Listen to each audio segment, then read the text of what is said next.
Roses are red, but chocolates are classic. Nako mga kapuso, bago ninyo ibigay ang inyong mga regalo sa inyong pinakamamahal, silipin natin kung paano at saan ginagawa ang pinakamatamis na sorpresa. Makakasama natin for today si Miss Zyrene. Hello! Good morning, Miss Cheska. You will create your own chocolate bars with your desired toppings.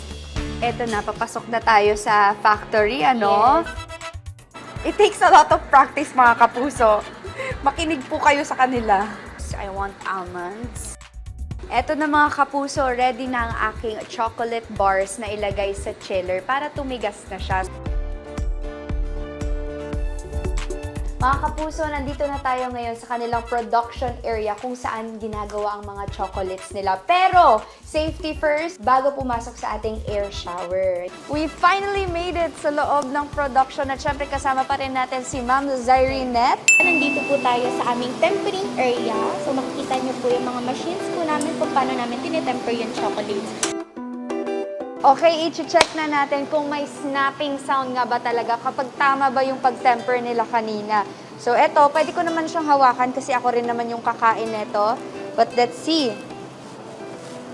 Ayan, milk chocolate.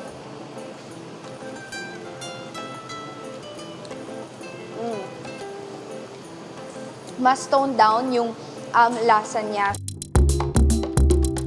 May pistachio paste sila inside this. So, ito yung product nila for Valentine's Day. So, tikman natin.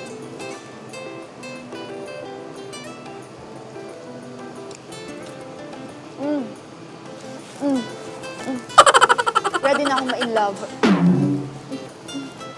Dito naman ay tinatawag dito ang roasting area nila kung saan niro-roast na nila yung mga beans kasi isa yun sa proseso sa paggawa ng chocolate. Pagkatapos nun, punta na tayo sa pre-refining area nila kung saan gagawa na sila ng cocoa mass nila. Okay, let's go! Ito na tayo sa final refining stage nila. Makikita nyo naman ito yung machine nila. Ito mga kapuso ay nadaan na ito sa final refining at conching. So try natin ha, pag maganda na ba yung texture niya, silky na ba siya, and smooth na yung texture ng ating chocolate. Smooth at silky na talaga siya, and thick, no?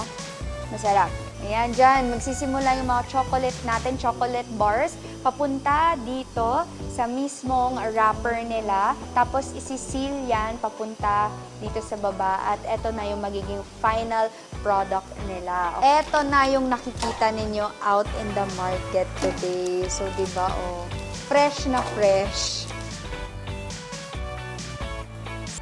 Happy Valentine's Day, mga kapuso!